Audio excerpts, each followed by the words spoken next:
and welcome to this week's episode of Tired and Thriving, a podcast recognizing just how tired and exhausted we all are while discussing ways to still thrive. I'm your host, Samantha Gray, and this week's guest is Nathan Rico. Rico is a designer and art director who has worked on projects like Big Mouth, Victor and Valentino, the 2016 Powerpuff Girls, and the new Amazon Prime series, Digman. Thank you for sharing time with me, Rico. No problem. It is on Comedy Central and Paramount Plus, though. Not Wait, what? not Oh my Prime. It's God. not Amazon Prime. I looked it up and it said Prime. Oh, That's really? yeah. So, Okay. I'm Well, sorry. no, it's all good. That's so funny. I'm like, oh no, my reputation as a podcaster is ruined now. I mean, no, I feel like maybe it's like one of those things where like once it's out there, every platform has it now. So Oh, you maybe know it's what? also on Prime. Honestly, I think you're probably right. Like, you can Yeah, buy it on Prime probably or rent it or whatever. that makes sense. Yeah, Yeah. yeah, But yeah, freaking Google, why did yeah. Google betray me like that? I mean, I do feel like Google has fallen off lately. It's we know Yeah. the tech industry's been hit hard, so I think Google's just showing its age. You know. Yeah. Well, so yes, Paramount Plus and Comedy Central. Yeah, Yeah. Do you like that show? I do. I feel trying to catch you as if Yeah. you're not gonna like Do I it. like my own show? I think, I think being animation, there's definitely shows that you've worked on that aren't like your favorite show, or like you'll watch an animatic and you'll be like, oh, okay. You don't laugh, but you just like acknowledge that's a joke, you know. No, but I genuinely like it. I say I dig it, and it's Whoa. fun to work on. Yeah. You dig the I Digman? do dig it. Yeah, no, I know. I say it now, and I don't do like the dad joke smile where like I wait for someone to like groan. You know, I just know the groaning's gonna happen. Yeah. Yeah, Or someone's gonna give you a look like yeah, and I just am past it now. Yeah, as I fully accepted my dadness. oh my gosh. It's a part of me. I love that. Well, Yeah. let's start with okay. Let's start off with what started your path into art and animation. Okay. I was always the kid that kind of got picked last at basketball. And so I was like, I don't even want to play anymore. And then I just kind of like, then I just started drawing a lot, really. And then, you get that thing when you're a kid where you're like, you draw something that looks okay, and someone goes, whoa, that's so cool. And you're like, Mm-hmm. I guess it is. You want to see more things that are cool. And then, and it just, snowballs from there. And I think I just kept drawing, throughout high school, and, then finally just put some effort into it and then made it my career. Yeah. Yeah. How did you figure that out? So did you figure it out in high school that you were like, okay, did you just figure out art was your career, or that you wanted to go into animation specifically? I know I didn't really figure that out for a while. I think, in high school, there's so much pressure to like pick the right college and do what you're going to do. And this is going to be the one thing you're going to do. And I really didn't take an art class in high school until like my senior year. And I'm like, oh yeah, this is a thing I can do. And then, when I went to Cal State Long Beach because I heard they had a good like art skills program, and art center was too expensive. So I was like, actually, and then like AI, that art institute, I like checked Oh that my out, God. and it seemed kind of sketch even at the time. So I didn't do that. And then, once I graduated from Long Beach, I had put enough time. I did illustration major, and then I graduated and realized there's no jobs in illustration. So as I was graduating, I would see depressed kids with like stacks of paper, and I was like, is that animation? I was like, that doesn't look appealing either.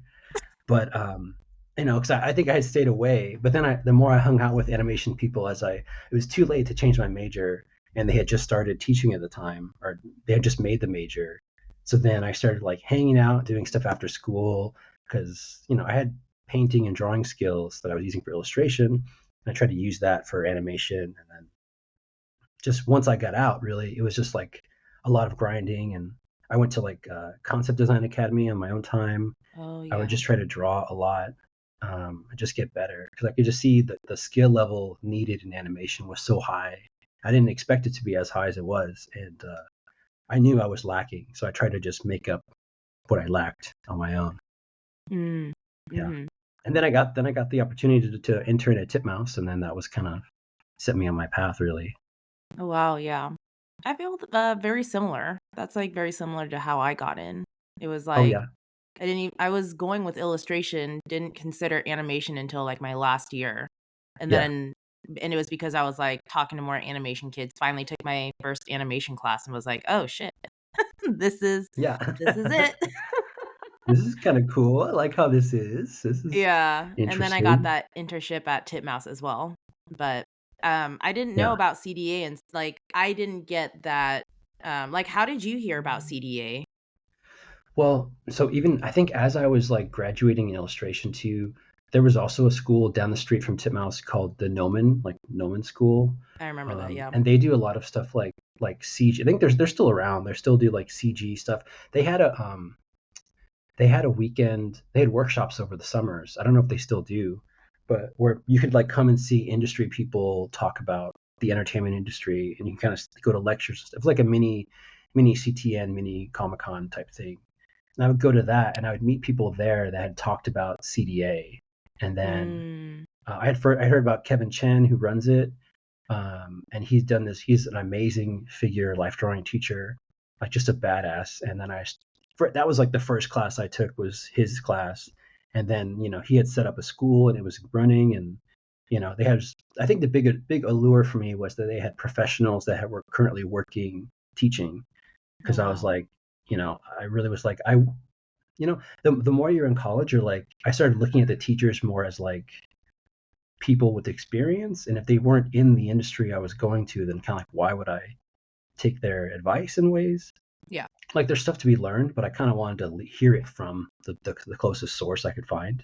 Yeah, yeah, yeah. Um, but yeah, I think then, yeah. And even CDA, once you get into that, it's like college, part college 2.0, because it's all Oh my people god. your age. And it's like, when you go from high school to college, the skill level goes up. I feel like people get filtered out, and then Mm, the skill level is like more people, like you're not the only kid that can draw anymore. Maybe in yeah. high school I was, in my class I was like one of the few people that could draw, and then in college you're like, oh wait, everybody can draw. Shit, I gotta like up my game a little bit. And then at CDA it was that even more so, because it's like more specific, more filtered. um, and I feel that way about work too, because once you're working around people, you're like, oh shit, they're all pretty good. I gotta make sure that my shit's good enough, that Yeah, pressure. definitely. I don't Yeah. know how it is on the design side, but on the storyboard side, I feel that there's a lot more. Yeah, okay, there is like you can learn from people and everything, but at the same time, there's this trust you need to have and the collaboration that obviously you don't get in college or in college 2.0. Yeah, yeah, yeah. I mean, I feel like in I do think departmentally on shows, like every part of the crew is so different. Like designers and boarders are like cool cousins, you know. Mhm. I always feel like boarders, and this is just like not stereotype, but it's like a pluralization. But I feel like storyboarders typically are more like lively and animated with to talk to, like on the off time. And I feel Mm, like designers tend to lean to be a little quieter and more like reserved.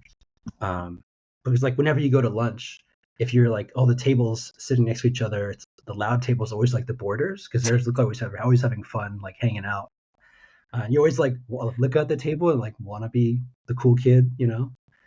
Um, but yeah, I don't know. I think that's cool though, that there's that level of trust with boards. mm. And you don't get that with design as I much? think I think there is. I mean, you hire somebody to do a job, and you trust them to do the job. I feel like there is that trust, and I think that like pressure for always being better or always pushing, that may be just something that I have on my end, that Mm, from like trying to like be competitive, or that like drive trying to keep things moving. yeah. And maybe because like I always thought too, like I was never like good enough for a lot of things, and that's something that I've kind of had to work on over time too. It's like you're always your worst critic. or a lot of times I am anyway. And you always just like trying to push to be better and improve. Um, yeah, it's just something you get sometimes. I guess maybe it's just me. No, it's true.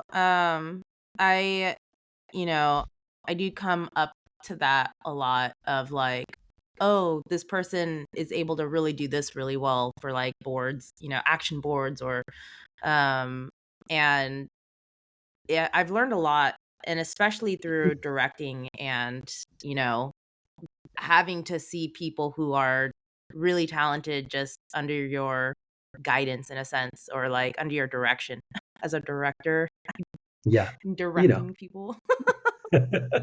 But it's yeah, so it pushes me, but at the same time, I because I don't know if you're still taking art classes now.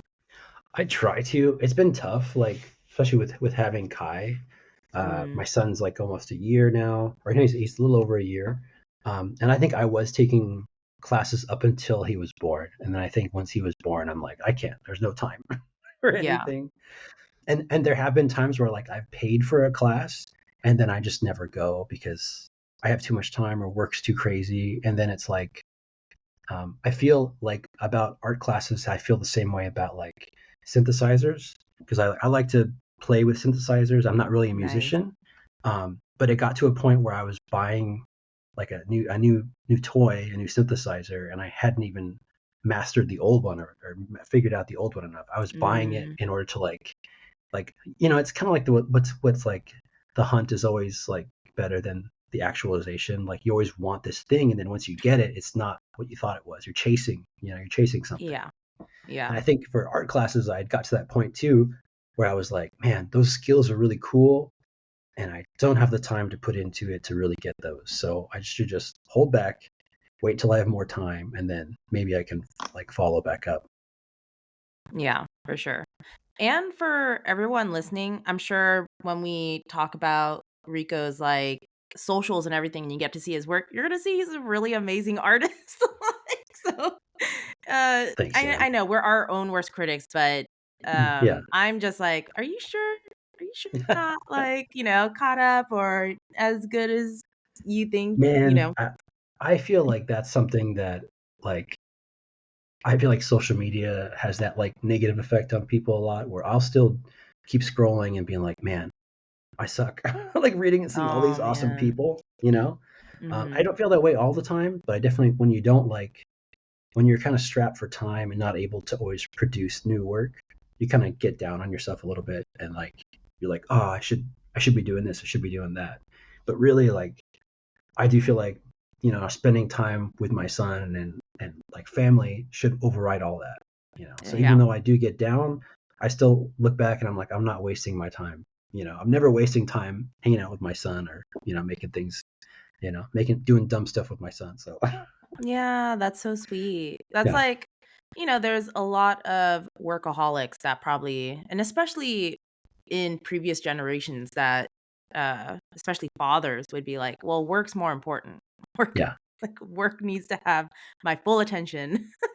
yeah, yeah. So I think that's really And cool that and yeah, I mean yeah, it's just I had a really good relationship with my dad, and I feel like that, like my mm, dad is kind of part of that reason that I went into art, and he's definitely the reason why like I am the way I am with Kai. So it's like it's a mm, huge influence on me, huge influence on my work, and I had such a good relationship with him that it's like I just want that for my son too. So it's like a big part of my day too. So it's like that's my like center point to come back to. It's like even though I get down on myself for not doing new work and not feeling like I'm where I want to be, I still feel good at the end of the day. So yeah, it's a good place to come back to.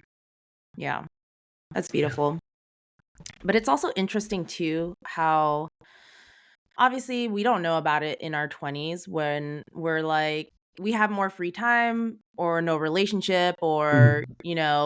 even in some ways less responsibility where uh Yeah. we're just like, oh, we can take those classes, we can spread ourselves thin or overwork ourselves, and Totally. then we get to the 30s and then you're just like, I don't have time. Yeah. Even though like I'm not a parent or someone that is in a relationship or anything, like I'm still very busy and I'm still doing so much, Yeah. but don't I don't even have the energy or like I'm so burnt out that I can't even get myself to take class. I'm like Yeah. doing art feels like a chore in this Totally. moment rather than like something that I want to take my free time and be like, yes, art everywhere, my sketchbook with me all the time type Yeah. of thing, Yeah. you know? Yeah.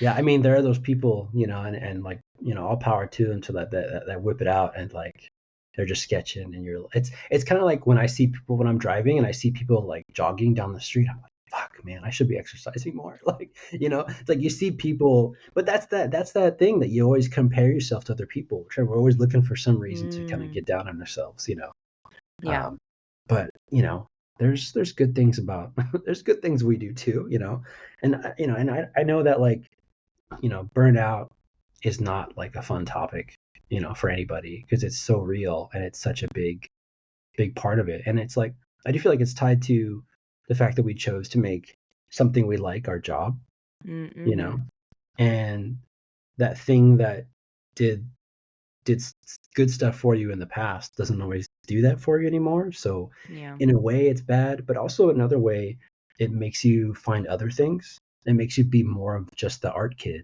You have to like look outside of that and find other things to get enjoyment. Like your yoga certification, that's pretty cool. Like that's not something that I feel like the average person like sets out to do.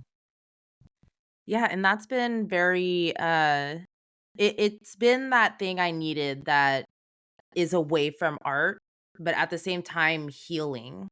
Yeah. So that I can keep doing art because obviously we can get injuries in our arms like and I see it on Instagram all the time or there's some artists who dedicated so much of their life drawing and then you see that they're like I need to have surgery. I need to, Oh my do all gosh, yeah. things because my hand can't and it's their that's their livelihood and they can't do it anymore Yeah. because they overwork themselves and it's just like how can we prevent that and so the Right. yoga certification as much as it is like something great to sidestep from art from it's Yeah. also a goal of mine to bring it back into animation to be like how can I help my community and my peers so, That's cool.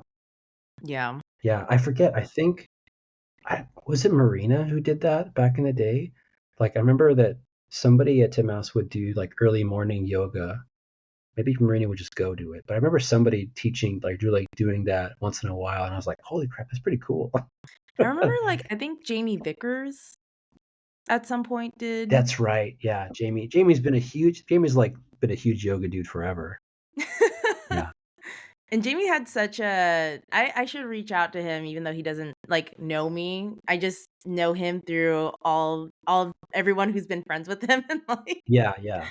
but he's so because he worked in the Japanese animation industry and, Totally, yeah. He's got some again stories, I bet. yeah, and then again, like you said, he does yoga and he teaches and yeah, so that'll be a pretty cool, I think, episode. But we're not here to talk about Jamie. Right, right, right. No, but I mean, one more thing about Jamie. He does seem like a cool dude that if you did hit him up, he would be totally down. He just seems like one of those dudes that's very mellow and cool. Yeah, Yeah. Yeah, let's see what Jamie's up to. yeah. We just pause the episode here and then we Oh, just yeah, just jump to yeah, like let's pull Jamie up on the Tired and Thriving hotline. Here we Oh my go. gosh, that'd be so funny. Just dial up a friend. It'll be Yeah, like, "Wait, what's and the then they just show?" don't answer. And you're like, okay, next segment. Yeah, get the voicemail. Yeah, But then it's like the voicemail that gives out their number and I have to like exactly. Just like bleep it out. Yeah. You want to make this more difficult, right? This podcast, more editing, more Oh, more yeah. uh more bleeping. Yeah, yeah, Yeah. yeah. Let's just add all the, like, silences, let's add all the ums and stutters and Right. Right. all the personal information that I'll need to, like Yeah. Yeah. Perfect. Perfect. Yeah. I love it for me.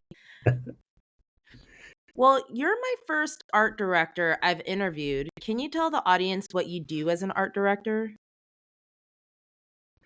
Yeah.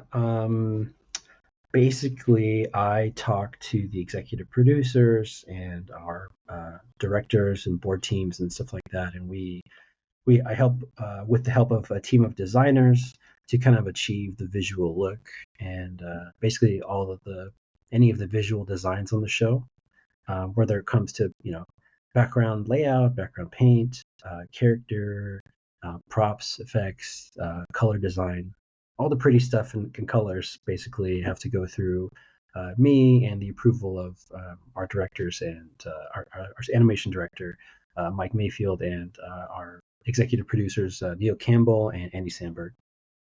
So Mm. it's like me basically trying to help uh, straddle, or what's it called? Corral, straddle, not the right word. Corral their idea of the show, and I try to help come up with solutions to help get it there. Mm-hmm. Does that go with both character design and backgrounds and Yeah, yeah. Sometimes on some shows they split it up where they have a background art director and then specifically a character design art director. mm, But I think for our show is like a primetime show, and it's not too. Um, I don't know. I think it just depends on the show and the production crew and how what um, the staff feel comfortable with. And I feel like yeah. I just came off of doing Big Mouth. I art directed on Big Mouth for 3 seasons, and I feel like this is kind of a little bit more actiony than Big Mouth. But it Mm, didn't feel like it was too far out of my wheelhouse that I would need to like split up or separate jobs out. yeah.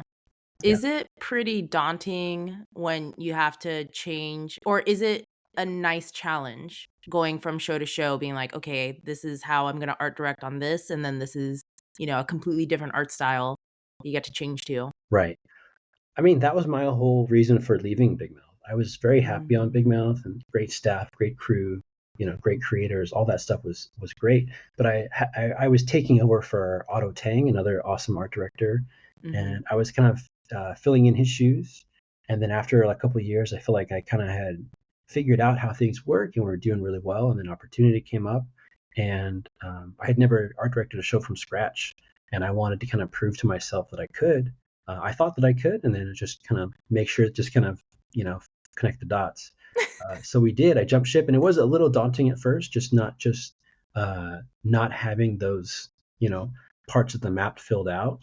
Mm-hmm. But it's a process, and you just kind of just have to go through it and try to figure it out. And it's okay if you don't get it right the first time, just figuring it out and moving forward. I do feel like being an art director is a lot about like problem solving, and I Mm, feel pretty comfortable about trying to come up with creative solutions for a lot of stuff. So even if we did hit a snag, it really ended up not being too much of a snag if you react the right way to it, and then just are willing to work and compromise and figure a path. yeah. Yeah, Hmm. Hmm. yeah. Okay. I mean, it was scary, but it's also like it's a scary thing that I chose to do. So I Yeah. think I was very like aware of that. I'm like, hey, yeah, it's work, but you asked for it, man. You just got to do it. Yeah, definitely. Yeah, It's that yeah, thing where we just come to a point where we have to challenge ourselves. right. And I think that's something that's so interesting about artists, because I come to that point too where I'm always like, it's great. It's great if you could be on The Simpsons for, all your whole career, right? Yeah, Like 30 years. mhm, But you typically don't hear that with a lot of artists. A lot of us, I yeah, feel, will be like, okay, we love the stability, but at some point, we're gonna, our brains are gonna be like, I need something, like I need right, something right. different, and we just like have to challenge ourselves. Yeah. And I think that's a product of the industry being what it was. Like where Mm, there were opportunities where us as artists felt safe enough to leave and challenge ourselves and grow. And yeah. then I do feel like when the industry is not so great, people definitely feel less freedom and they feel like, okay, well, this is maybe I'm not being challenged, but it's stable. So maybe I'll stay here longer. Not, you know what I Mm, mean? Like it's kind of adjusts. And I feel like our industry just went through this huge like tidal wave. The up and downs, like the recession and pullback of a tidal wave. So it's like right now is kind of like a weird time. Yeah. Um, but I do feel like we were like a lot of us when we were getting into it was like I feel like when I got out of school in 2008, it was the last recession, and I remember looking for jobs for like a year, like nothing, Oh, and then wow. I feel like we kind of rode that wave as like Netflix started to kind of get up, and then other studios popped up like Shadow Machine, and then like other small studios. Animation kind of had a big boom, and now where things are kind of in the low season, it's kind of like those there's less options, so I feel like people are less like choosy. Yeah. Yeah. Yeah. And then it's kind of crazy because it's not over, Right. right? Yeah. So, because it hasn't, like, I know we're going to find out with the year and years to come, but right now we just like haven't seen any kind of big bounce back. Hmm. And we're just not sure if that's going to even happen with Yeah. all the kind of competition or the way that networks have been like handling animation in general. Yeah. Yeah. I don't know. It's a weird thing. Like even because even Digman, we got this pickup last year because of the writer's strike. Uh, Only now it's kind of coming to fruition. It was like a whole year that got delayed really because of the writer's strike. Yeah. So this was already picked up. It's not like I felt weird because I just posted like some work I did for season one, and I'm like, I don't want to be like a sign of like, oh, things are getting better because like this was already, the season was already picked up way before, the writer's strike and all that kind of stuff. Yeah. Um, Are so, you but able to talk? Was season 2 announced? yeah, Oh, mhm. okay, cool. Just Yeah, making they sure. they they announced it like they announced the pickup the day the day the finale of season one aired. Oh, wow. Yeah, so Damn. that made us happy. But then it was like a year of waiting, so I hopped on to another show, Gentry Chow versus the Underworld, and that's been Mm, announced, so I can talk about that too. But yeah, yeah, yeah. that's gonna be a cool show too. That's coming out. I don't know when that's coming out, but it'll be cool. Yeah. Yeah. But yeah. It's so crazy too how like we have to all the pauses that we get between jobs Hmm. where especially if it's a show you like and you're like, "Yes, like looks successful," or, it got picked up for a second season, and then there's still that waiting period. Right. And it doesn't even have to Yeah. be because of a writer strike, but it could be like, I don't know, somebody went on vacation that needs to write, or I don't Yeah. there's so Or many different reasons. whoever needs to approve the budget went on vacation or something. Like Yeah, yeah, yeah. yeah. I do think it's a common complaint that I hear that like the pickups are so weird now that like people have just totally given up on trying to keep the same crew because you make something, you put so much effort into making this show so good, and then the pickup gets staggered or people have to find jobs, so then you may lose most of or all of your crew, and then you have to kind of figure out and make the magic happen again. You Yeah. know. Oh, I thought of another one.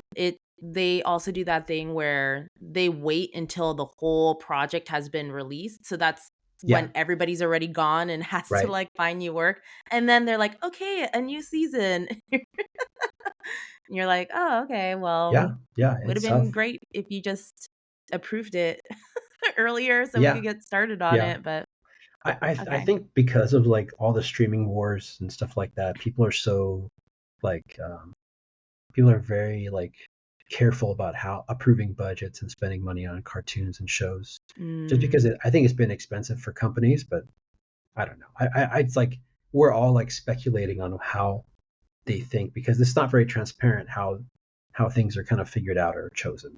It that's feels true. like the Wizard of Oz. It feels like they're the streaming gods behind the curtain.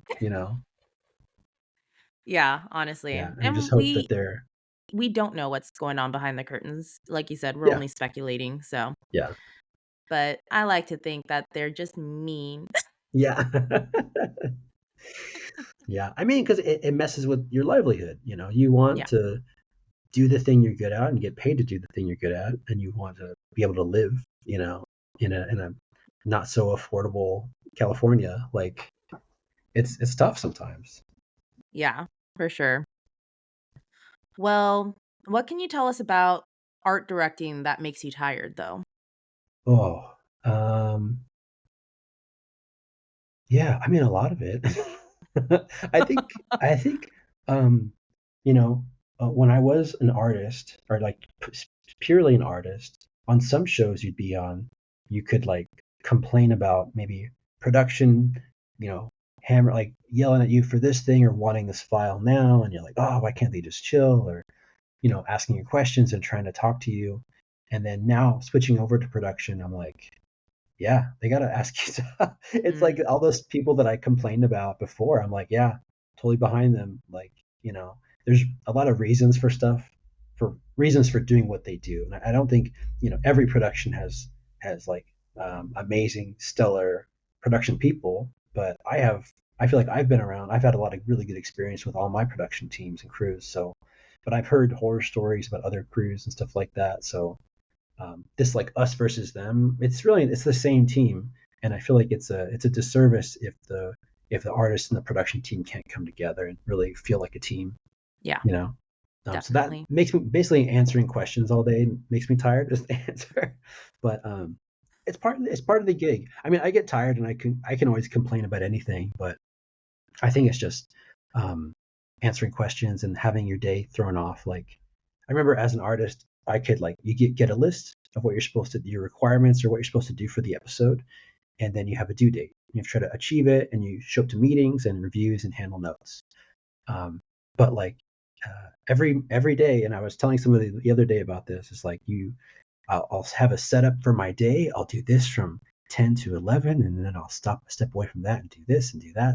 And then like 9 a.m. before anything gets started, hey, there's a question from Vancouver, or there's this thing that needs to get approved, and your whole day just becomes that. And it's like, forget what you wanted to do today, and then just try to focus on putting out some fires or answering Yeah. questions. So um, being okay with being disorganized or being kind of like thrown off makes me tired, but again, it's still fun at the end of the day. I'm still giving notes on like a butt or something funny, like, like I don't like that. Like EP's like, no, no, no, more butt. Really? More butt? Okay, cool, more butt. I'll do more butt. You know, and that's I can't take it too seriously when I get stuff like that. Yeah, yeah, yeah, Yeah, definitely. Uh, that seems like a funny concept though. Nobody take this idea, but yeah, more like, butt. yeah, yeah, yeah. Someone being so exhausted and so tired, being like, "Oh God, work. God, am I right? Just talking about butts all day. Ugh, Yeah, yeah. It jeez." was pretty funny in the pandemic. I was working on a Big Mouth over the pandemic, and you sit in meetings where we had notes like that, and my wife is in the same office, and she'd be hearing like, "What are you talking about?" Like, there's no context. Like, she only hears my side of the conversation, the notes. You're like, "Yeah, more veins and more fluid on the skin, blah blah, blah or whatever, and then that's all she Yeah. hears." So it's pretty fun. Oh my gosh. I just remember like because I worked on season 2 doing board revisions Yeah, and, some of the content that we're drawing, yeah, you're just like, yeah, wow, I saw somebody draw Andrew uh in a sea of boobs today yeah. and that's just someone's work day. Like, Yeah, I mean, it's gross, and they had a really cool um, idea of like because Big Mouth is a lot about puberty, right? puberty and Yeah. how it's kind of awful for everybody and all the parents, the kids going through it. But the cool thing was is like the way to approach it to tell like actually have something meaningful to say. You have this really nice, genuine thing to say, and then you surround it by like dirty jokes. That way, it doesn't come off like preachy. You can still laugh, but there's still heart to it. So that's kind of the cool mixture that they were able to kind of figure out. Yeah. And I think it's been great too and in a sense innovative is it's also educational that Yeah, yeah, yeah, they've been able to they have, kind of be like here's puberty, but here's like things you didn't even know about it because obviously before sorry, my phone. I put it on do not disturb and for some reason ring still goes through. Like it it's just on does do that. not Yeah, disturb. Um I put my but phone away from the desk because I was afraid of it vibrating and shaking the camera, and like you guys to be able to pick that up.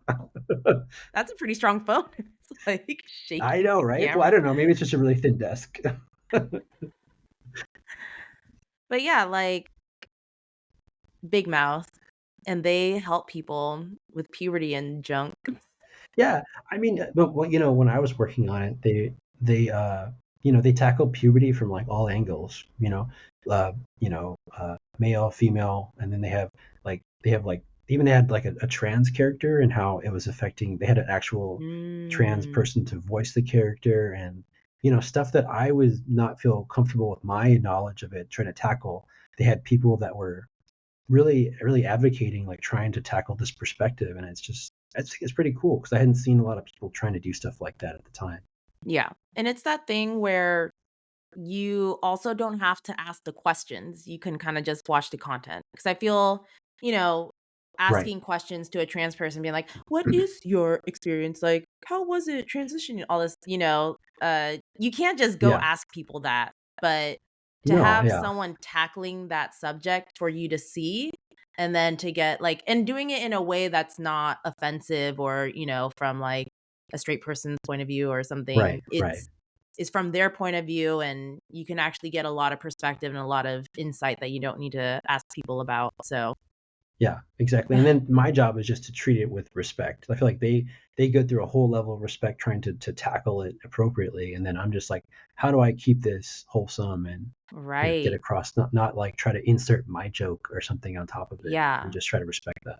definitely. And Yeah. that's like a really good topic too, about how we are we have a lot of responsibility, especially in these higher positions, making sure that we get the actual message across rather than, although there's some times where there's content where I'm like, I wish I can change it a little bit Yeah. because if you especially if it's like offensive or something, but ultimately you're trying to get what the creator wants, and it's kind of Right. amazing that we are able to, like, because when they love it, you tackled it correctly in that, Right. you know. Right. So Yeah. wow, Yeah, kudos to I'm us. sure you've had this too. Yeah, right. It does feel really good when you're able to like, because sometimes with when you're talking to creators, you're like, it's like you're still interpreting their words, right? Yeah. So it's still gone through your filter, but it feels good in a review or a meeting where like it's gone through your filter and you hit right exactly what they were going for. They're like, yes, yes, Mhm. 100% this is great, you know? Yeah. Yeah, good on us. Yeah, we do good sometimes. Yeah, yeah. Oh my gosh. What helps you thrive through your positions of being a designer and art director? Um, I think I thrive through that feeling that we just talked about, like hitting that connection point with the creator. Mm, Like that happens, but I feel like you're like my connection to the executive producers, like that's important in my job. I think on a daily basis, I try to connect with my artists and designers and make them feel like I'm in it with them. Like I'm not just assigning this stuff to them, and I just kind mhm. of like just make it good. I want to hear about it. Like I want it to feel like a team and a crew. Yeah. And I feel good when they like show excitement for what we're working on, or they feel particularly proud about a design that they've done. And I can kind of tell that and then sometimes designers do that too. They thread the needle where like in a design review with me, like a dailies review, I'll be like, yes, I love this, perfect. And I can see that same connection happen where they get like, yeah, it's like we do like a mental like high five to each other. Um, that like they hit it on the nose. It's not always like that, and then but sometimes like once they go through the notes process, then it gets there anyway. But I think I mean really like and I guess this kind of deals with the pandemic stuff too, but like I do miss being like in the studio, like walking Mm, over people's desks, like high fiving and finger gunsing them, and that's just not something that's really that doable nowadays. So then I have to try yeah. to make that happen virtually. Um, it doesn't always work out, but you try to make that connection because it's still a crew, it's still a team. Yeah, Yeah. definitely. There was only one time that I got to go back into the office since the pandemic, and it was for 1 week when I, was working for this studio in Georgia, Mhm. and and they flew me out there, very nice, but that 1 week being in the studio just brought back so many good feelings of being like, "And this is why." Yeah, yeah, As much as I enjoy working from home when you can be like, "Okay, if I can't focus right now, I can get some errands done," or, I can be there with my right. pet. Something about being in the office and walking over to, the background designer and being like, "Hey, I really need this," or "Let's fix this together," like being face to face rather than messaging them, waiting, and Yeah, then, yeah, um and even in video call. It's like a great it's great that we have video, obviously, as well as like we're doing this interview, and right. it's a great, like, fast way to get things done. And but at the same time, being in person, there's just a different connection that happens. Totally, totally. And Yeah. it's like it's hard to explain because um, some people haven't had that are in the industry now. Like they haven't Mhm. had that in office, so they kind of don't know what they're missing. Yeah. And like there's good that you get the opportunity to work with new artists that you wouldn't necessarily think about because they're remote or away. Mhm. Um, but yeah, I feel like moving forward, I do feel like maybe productions are going to be more hybridized if possible. Yeah. You know, um, yeah, because there is just something about like a team being in a same the same sharing the same space together that's kind of cool. And it might seem unappealing to people that haven't had it, but I feel like once you are on a good crew with good people, you Yeah. feel good. There's a feeling you can't really explain. Yeah. And especially, like, the bonding you can do when you go to lunch and stuff, and Yeah, like you said, the finger guns of just, like, these little jokes. yeah, yeah, or something. I don't know. I would always like draw poops and leave them on post-its on people's desks, or you know, and that's just fun. I mean, it's stupid, but I like stupid stuff too. Yeah, So yeah. And like you said, when you have a good crew that, gets it and then they do it with you, then it's like something really special you get to share. So, yeah, and I hope mhm. everybody has that one crew, in their career, like, because then it feels like you're just chasing that. You're like I know it can Mm. happen. I know it's possible to get cool people that are humble and just super talented and very friendly. Like it can happen. It can happen to you. Like Yeah. it's possible. I think the other Yeah. thing that work from home really hinders as well is the fact that, like, I probably wouldn't have been able to meet you if Right. we did work from home, Yeah. because, you know, you're only talking with your team, which is a closed group. So you're only talking to the designers.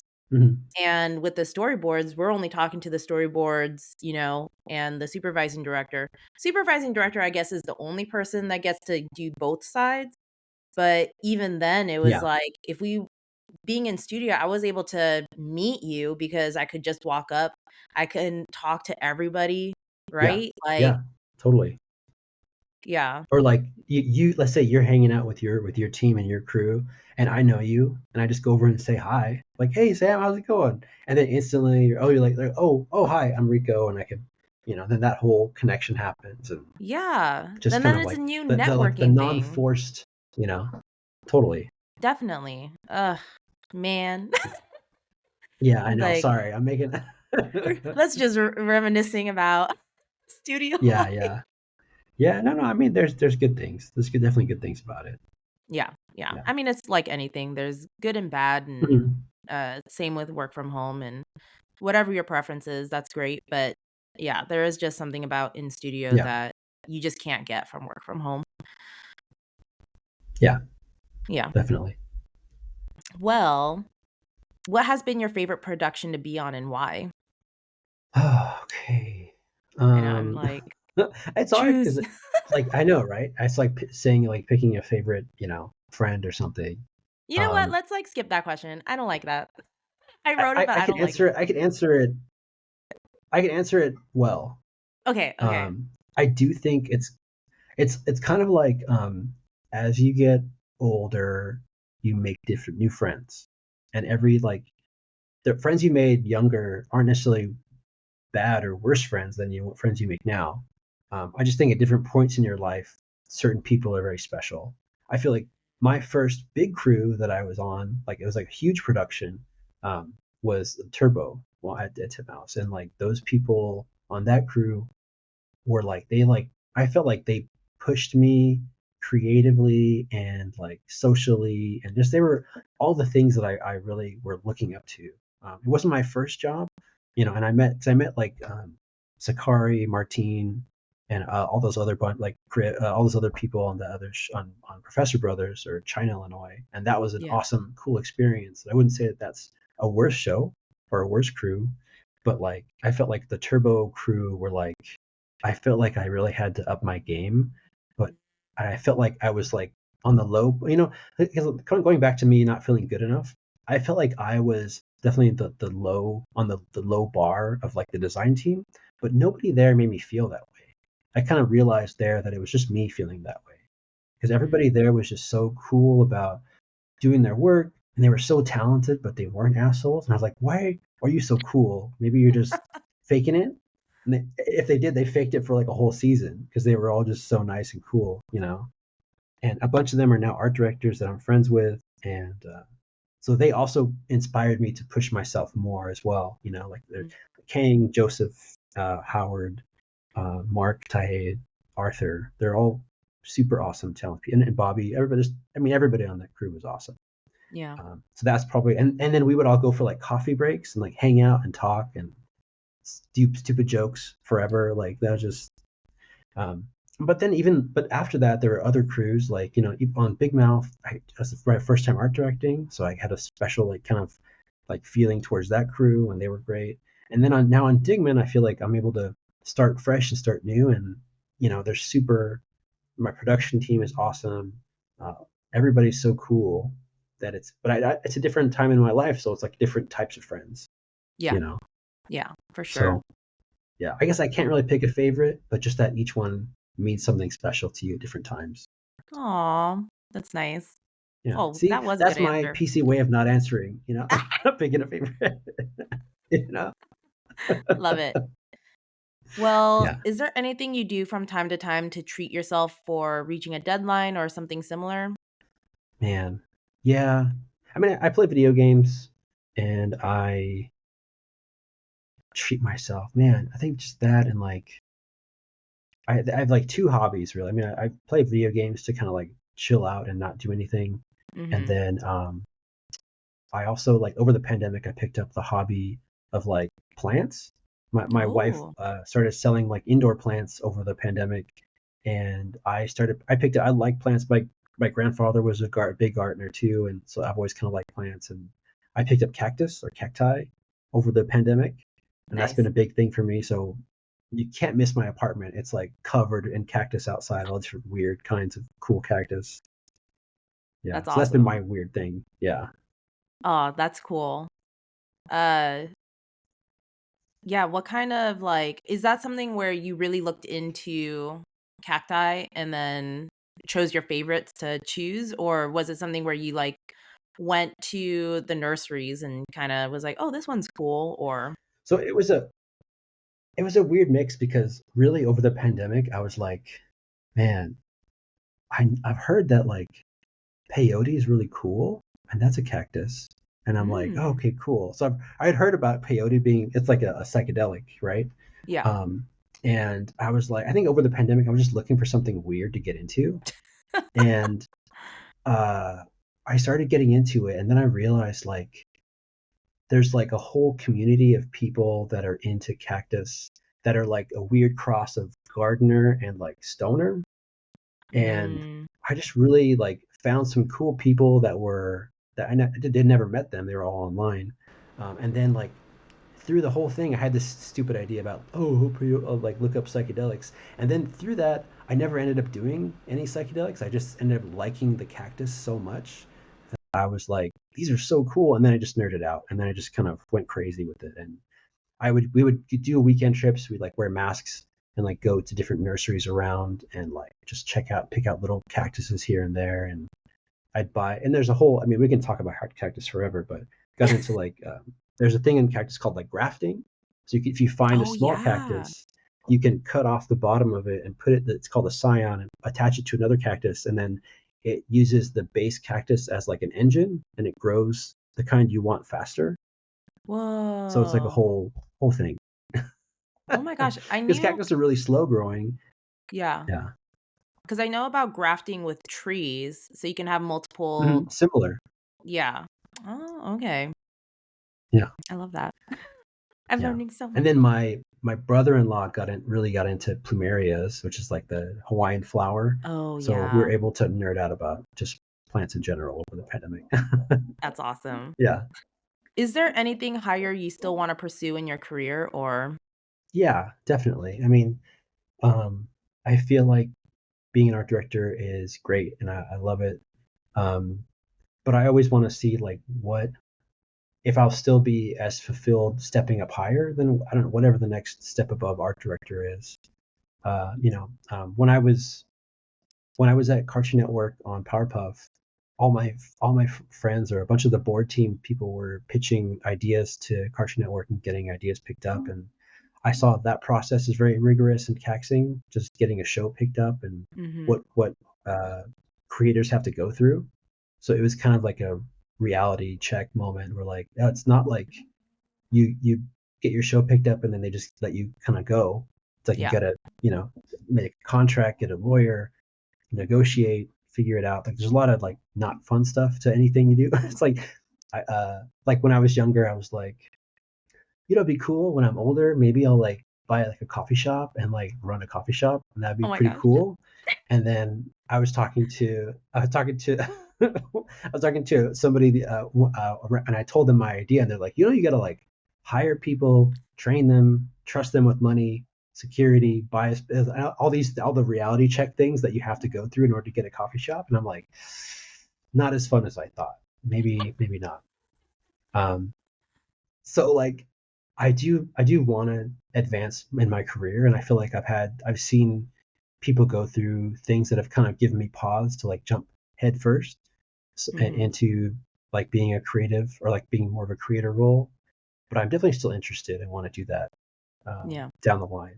I think I just maybe want to figure this art director thing out longer and then see where it goes. Yeah, definitely. Yeah. So you're the first dad that I'm interviewing. How is it being a parent in today's Yeah. age where both parents typically have to work, and how do you and your spouse make time for your child? Cool. Good question. Um, yeah. I don't know. It's tough. Yeah.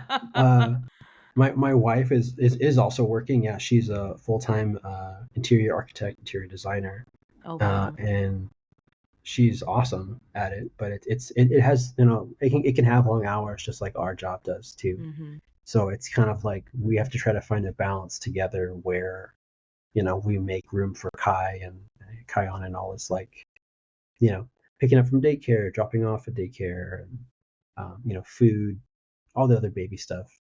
I think it's just sounds cheesy, but I guess like communication is good. Like just trying to.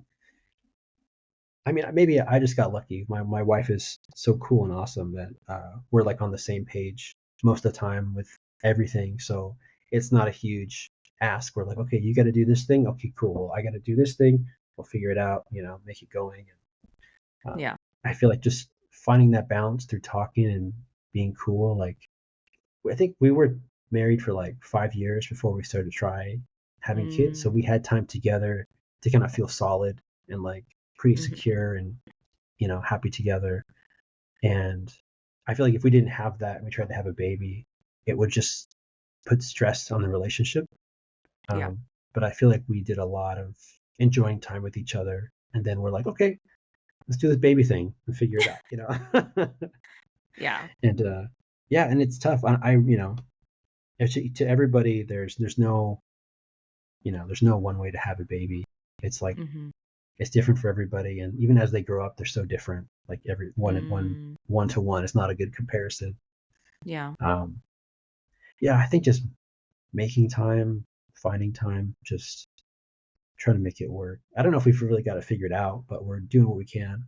I mean, you've only he's only been in your life for 1 year, so that's not Yeah, a lot of time to figure it yeah, out. yeah, exactly, yeah, I mean, even Yeah. in that time, it's like changed so much. He just started, he's like almost walking now. And Oh my gosh. it's like, mobile is totally changes everything. It's like you were a wiggle worm I could leave in a cool pillow, and now you're wiggling everywhere. Um, but yeah, he's great. And it's like anytime there's like a problem or like a hard day, he's like fussing or crying all day, and you just look at him and he smiles, and you're like, all right, fine, whatever, you're cool. Like here, Oh. we'll keep you, Yeah. Like, I guess we won't just drop you off with a daycare or something. Yeah, Like yeah, exactly.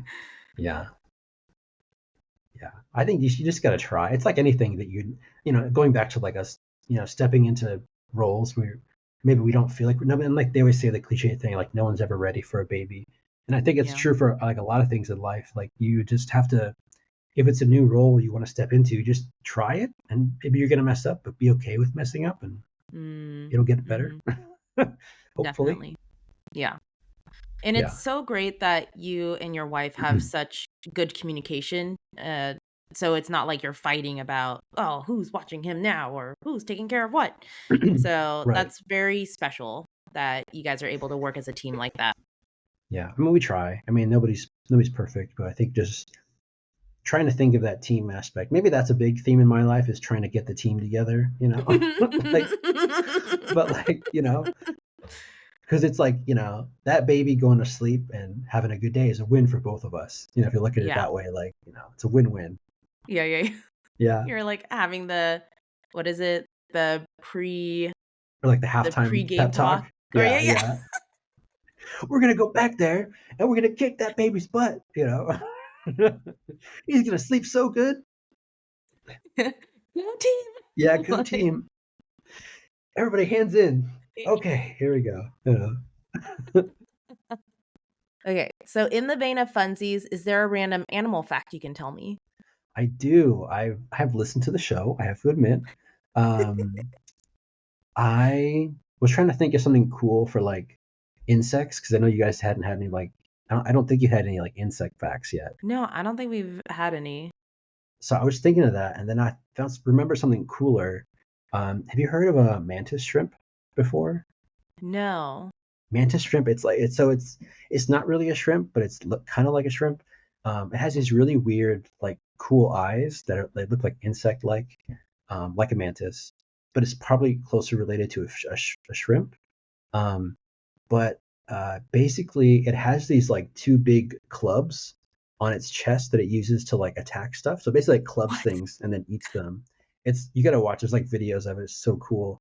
I nerd out about like fish and bug stuff. So, um, but it's so powerful. The force of the club hitting a fish or a crab, it causes a cavitation bubble, which is like when the pressure underwater in a bubble changes drastically, it causes like compression pressure that causes heat. Basically, it like hits so fast that it causes like a mini explosion in What? underwater. It like What? knocks out prey. It's so cool. And there's like footage of it, and they have like a heat camera, and it shows like this flash of heat as it like hits something. It's crazy. It's cool. It's a Oh cool my looking gosh. creature I'm too. looking that up. That's Yeah. awesome. That sounds awesome. So Yeah, it's pretty rad. it like demolishes like I mean, so explodes. not to get too gruesome, but they had like, if there's footage of it like attacking a crab, Yeah. it hits the crab so hard, like one of its legs pops off, Oh my gosh. like just from the like the pressure of impacting it, and it's like, yeah, it's crazy. Wow. Mantis Yeah. shrimp. All right. Okay. Yeah. That's awesome. That's a good Yeah. one. Well, as part of the show, I'd like to pull out a tarot card because who knows? Maybe you need to hear it today. Are you cool with a tarot card? Yeah. So I'm using my Aquarian tarot deck and I'm just going to shuffle and you just tell me when to stop and we'll see what card's at the top. Okay. Stop. Okay. What? This is the first I time. feel like that you could say that for every card. What?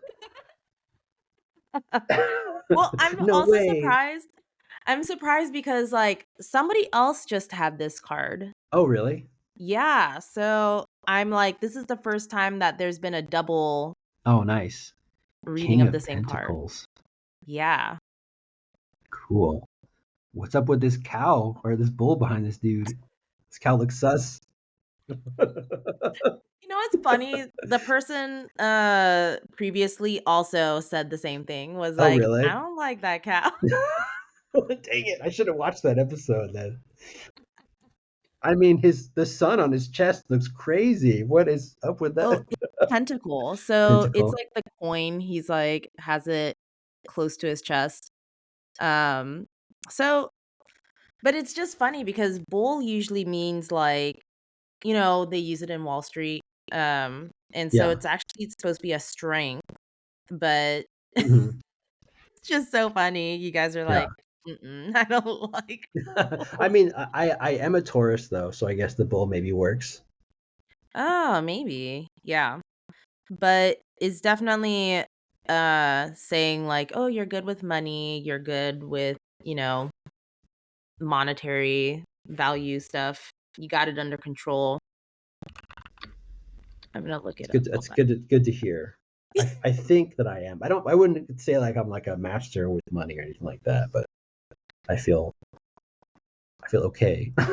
Yeah. It's funny because it's also like one of the keywords is also leadership, Okay. art director, Yeah, that I mean, I leadership. guess that connects, Let's see, what else? Is there like bad stuff you're skipping over?